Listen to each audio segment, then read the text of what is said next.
Moderator Margaret Brennan. Margaret, you'll have the managing director of the International Monetary Fund and a top economist on Face the Nation Sunday.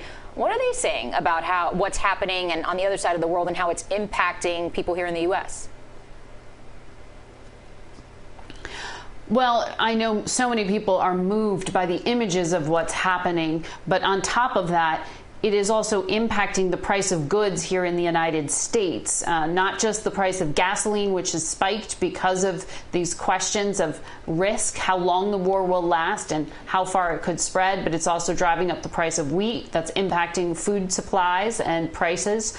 That could be destabilizing in parts of the world. It's also driving up minerals and metals costs. And the Treasury Secretary warned this week that'll make your batteries more expensive, your car parts more expensive.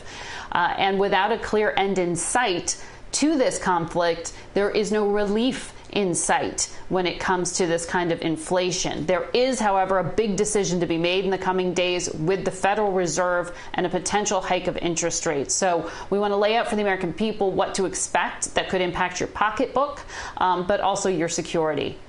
Margaret, President Biden said today that Russia will pay a severe price if Putin conducts a chemical weapons attack in Ukraine. Do we know what that price might be? We don't. The president was deliberately vague.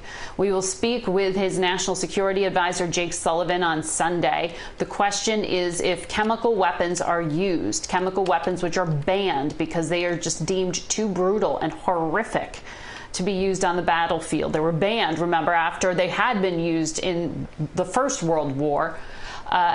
And does that line get crossed here? If it does it change President Biden's appetite for use of force? Does that change the calculus and make the use of combat troops or the use of air support possible for any country in the Western alliance? Because no European nation is coming to Ukraine's defense either.